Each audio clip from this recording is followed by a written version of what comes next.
Hello, everyone. My name is Karen Cornell, and I'm your Creative Memories Advisor.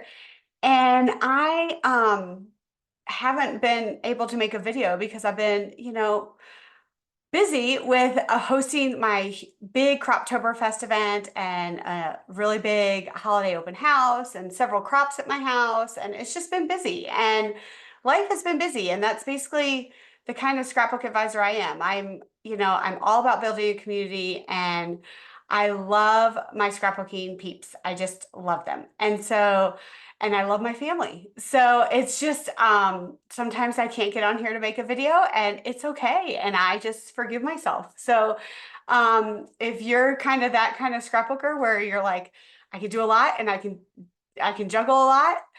And then sometimes times you can't and you just have to step away from saying no to something, then I'm your girl. So subscribe to my channel and we will get along just great. So anyway, I had kind of an epiphany. Sorry, I got hair in my face. I had an epiphany this week. I had my holiday open house, which was super long but super fun. And I got zero scrapbooking done because I was so busy hanging out with everybody and having a great time, which was fun. And okay. But then Tuesday, I had a morning crop and it was a rainy day. So it's like a perfect day to crop. And I was like, you know what? Monday night, I was gathering my stuff and I was getting ready to start volume 2 of my album, my family album. And I'm always a chronological scrapbooker. But I've noticed the last couple of times I've been able to, scrapbook and crop, add a crop, I haven't got much done. And it's because I wasn't really in the mood to scrap those pictures. And I really am now kind of a firm believer that if you're not in the mood to scrap certain pictures, it's okay to skip them and move on to something else. Instead of sitting there and wasting like 3 crops, for like 15 hours staring at these pictures, getting nothing done. And I've observed my scrapping peeps and how they scrapbook for years. And I'm always like, how do they do it? Like I can't go from here to there and then it all comes together at the end. It just boggles my mind. But I was like, you know what? I'm going to try it because what I'm doing right now is not working. And so what I did was I pulled things that are still in my chronological, but they're just different events. So they aren't in order, but the way we scrapbook now, almost everything is wallpapered. So it really doesn't matter if I go chronological or not, it will all work out in the end. And 9 times out of 10, I'm always going to have a one pager that I can throw in somewhere to make it all work. So I did that, and I have to tell you, it works beautifully.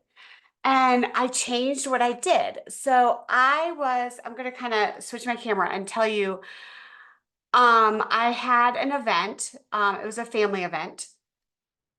My cousin's son, they got married, in New York, but then they had a wedding reception in Ohio, and it was very casual family. It was more like a family reunion and celebrate the happy couple. And it was great because we got together and it was fun. But I had all along, I had pulled this PR for this because I was like, it's wedding, it's beautiful, it's blues. I always have blues in pictures pretty much. And I looked at my pictures and I was like, that is not going to work. And so I also am a firm believer that every year, everyone should go through and look at all of their paper that they've collected and stashed because you will find collections that you have not used in a long time and it will be perfect. And that's exactly what happened here. So I found this Gem Tones collection, which I don't have many papers left of it, but it ended up being perfect for this. There's a few people, my cousin did not follow the rule and not wear red, but that's okay. And neither did my favorite uncle, my Uncle Jim. I'm his little peanut. Um, but I was able to make it work with peekaboo pockets. Um, and then the other thing that I love, and this is why I love the binder, is whenever I get done with most of a collection, like I had this sticker sheet, and this was from, it was like Be Grateful or Gratefulness or something. It was a Thanksgiving thing like 2 or 3 years ago. And it was like it was a recipe template. And you came with paper and then this, and you could one sheet of stickers and then the recipe template. Super fun, but I didn't use all the stickers. So then what I do with this is I put it in my binder.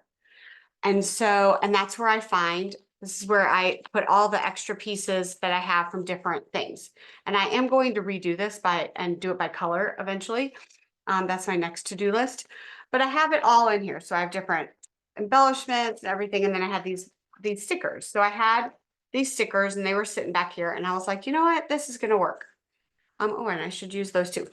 Anyway, so I found these stickers and I was like, well, this is perfect. It brings out the peach, which is great. And I could use these to layer so it's not too much color, but it had the little outline of the colors of the vines and the little pieces of leaves and flowers, and they were very similar and I loved it. But I have to tell you, if you have not purchased this anti-stick powder, holy cow. I love it every time I use it, and it needs to be a staple in everybody's tools organizer or storage little caddy, because this is how I'm able to take these stickers. They were all on here, and all I do is I pop this off, don't twist or the whole thing will come out and you'll make a big mess. And you just dab it. And you can do it anywhere because it's not messy. It's not messy at all. Like you don't get anything. Like I could do it right here and it's fine. You don't get it anywhere else. It's fantastic. But then I can move it around and it's not sticky. So like this sticker is still sticky. So if I put it down, it would take the pigment of the paper. And so then I would do this. So this anti-stick powder must have. If you're one of my customers, I still have some. So let me know and I will get it for you. But this is how I was able to put these together. And I was like, oh, I wish that light fixture wasn't there. And I was going to edit the picture because I'm not one that edits a lot of pictures because I just don't. If I can do a quick edit, I will. But that's just not my expertise. And that's okay.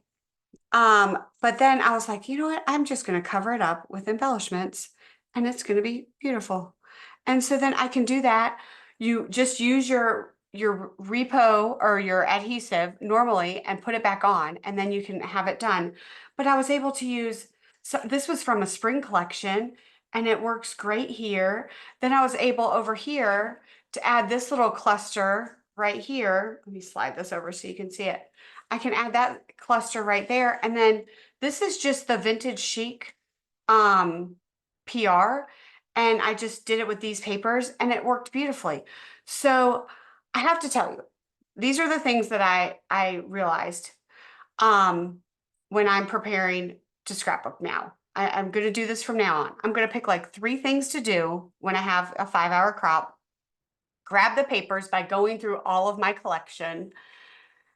And I'll switch my camera. And then I can pick out papers that I haven't looked at in a long time, because we're so quick to use the new stuff because it's fresh and we're seeing all kinds of ideas. But I really, really encourage you to go through your stash because you're going to find the perfect papers. And pretty much I've used all of that collection. Then I have an empty folder, my whole little paper just fell, my folder. But anyway, my project folder that had the Gem Tones collection, but it's basically cardstock, which I'm going to put back in my cardstock area. So then I have an empty project folder, which allows me to have room for more great products of Creative Memories. And I'm using up what I have. And if I have any extra little stickers or embellishments, I'm going to put them in my binder. And I was able to get more done, use what I have, which is fantastic, and get to use a new product, which I love, must have. Great stocking stuffer. I think the price point is like $7, so perfect for a stocking stuffer. Add it to those wish lists. And but anyway, fantastic, very successful crop for me. I feel like I'm getting back in the groove because I feel like for a while I was not, because I was so overwhelmed with not, with life. My kids are so busy and active. They're in a very active stage of life. And it's a fun stage of life because we're constantly doing stuff and they're so happy and it's just fun. But I also love my my scrapping business and my scrapping peeps because I've built this, wonderful community of women, and I love my girl time. So I feel like I'm able to now take my girl time but also be productive instead of just sitting there and listening to everybody because I'm so focused on being chronological. But I don't have to be. I can be chronological with a twist. And that's kind of what I'm saying. Like I don't have to go exactly in order because my next one I had was like going to Kings Island, a big amusement park, and I had lots of pictures and I really needed to narrow those down, and that's just hard. So I wasn't in the mood for that. So I was like, let me find some quick two pagers and get it done. And I feel I got my mojo back. So just wanted to share that with you today, and I hope you're having a wonderful day. It's almost Thanksgiving break. So hope you get some scrapping in, and I'll talk to you soon. Bye. Happy scrapping.